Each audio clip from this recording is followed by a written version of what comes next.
আসসালামু আলাইকুম রহমতুল্লাহি ওয়া বারাকাতুহু। সবাই কেমন আছেন? আশা করি আলহামদুলিল্লাহ সকলেই ভালো আছেন। সবাইকে সকালের শুভেচ্ছা জানিয়ে আজকে আবার বরাবরের মতো ফসলি জমির ভিডিও শুরু করে দিলাম। ঘুম থেকে উঠেই কিন্তু বেশি তাড়াহুড়ো না করে জমিতে চলে আসলাম, কারণ যারা কৃষক তাদের কাজই হচ্ছে প্রত্যেক দিন তাদের জমি পরিচর্যা করবে, জমির পাশে যাবে, জমি ফলনের যে আগের ধাপগুলো এগুলো লক্ষ্য করবে, যে ধানের পর্যায়ে কেমন আছে, কোথাও কেটে যাচ্ছে কিনা, পোকামাকড়ে খেয়ে ফেলছে কিনা, তারপর আবার অনেক প্রকার আক্রমণ থেকে ফিরছে কিনা, সবগুলা দেখে জমি যাচাই করে ওখানে কীটনাশক বা যেগুলো ব্যবহার করা লাগে এগুলো দেওয়া লাগবে। তো আজকে আমি ক্ষেতের ভিতরে পানি দেবো, এই কারণে খুব তাড়াতাড়ি কিন্তু ঘুম থেকে ওইটা চলে আসলাম ক্ষেতের পাশে। এটা কিন্তু আমার ক্ষেতে, এটা 100 ধান লাগানো এখানে, যেটা বঙ্গবন্ধু নামে পরিচিত ছিল। তো আলহামদুলিল্লাহ এমনিতে ভালোই ক্ষেতের অবস্থা, কিন্তু মাঝে মধ্যে কেন যেন ডেবে যাওয়ার রোগটা আছে। আজকে পানি দিব, পরে আবার অল্প কিছু সার আর কীটনাশক ব্যবহার করব, আর স্প্রে করে বিষ প্রয়োগ করব। আশা করি খেতে ভালো ফলনের আশা করা যাবে। আর সকাল সকাল খেতে আসা আমাদের কৃষকদের জন্য অত্যাবশ্যক। কৃষকের কাজই হচ্ছে ক্ষেত পরিদর্শন করা সবসময়। এদিকে পুরা খেতেই কিন্তু অনেকটা দরাকৃতি ধারণ করছে। এটা হচ্ছে আমার সাবমার্সিবল, এখানে কাট আউট লাগাবো।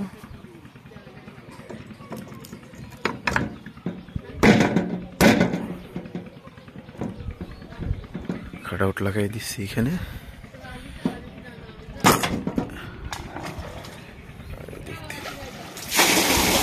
এখানে একটু আর্থিং তেল করছে,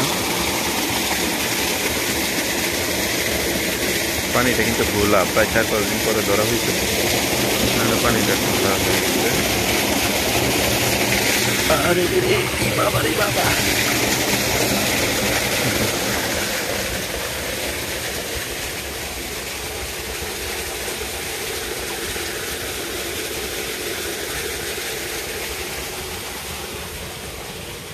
এদিন দিয়ে পানি আসবে।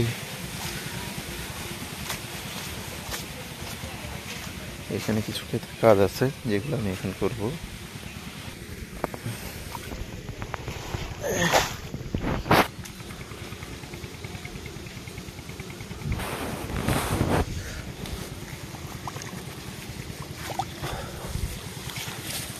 ওরে বাবা রে বাবা,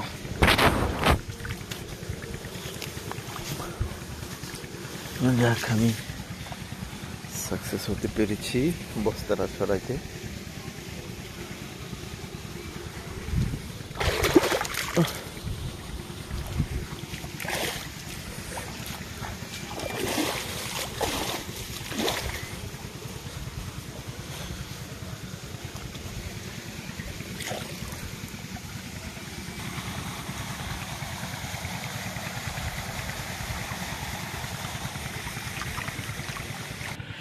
সর্বোপরি এই ক্ষেতটাতেই পানি দিতেছি।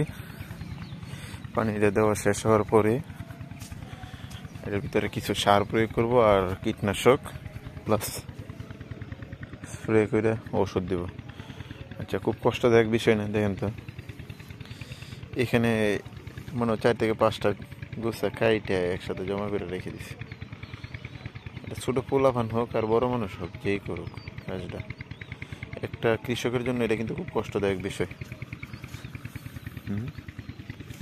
এই যে আল্লাহ ওরা হেদায়েত করুক, এটা চাই যেই করুক, আর অবুঝ বাচ্চা থাকলে তাকে বুঝদান করুক। যদি ক্ষতিটা সে বুঝে না, ক্ষতি জিনিসটা যদি কেউ না বুঝে, তাহলে এর মতো কষ্ট দেখার কোনো কিছু বিষয় নেই। ক্ষতি জিনিসটা বুঝতে হবে, একজনের ক্ষতি হয় এই জিনিসটা খুব ভালো করে বুঝতে হবে। ওরে বাবা, পাই দিয়ে উপরে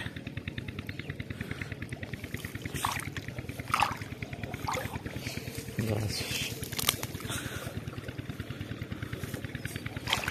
জায়গাগুলো পরিষ্কার করতে হবে। আচ্ছা, আজকের ভিডিওটা এই পর্যন্তই। দেখা হবে অন্য কোনো কৃষকের ভিডিওতে, অন্য কোনো ফসলি ভিডিওতে। আসসালামু আলাইকুম রহমতুল্লাহি ওয়া বারাকাতুহু।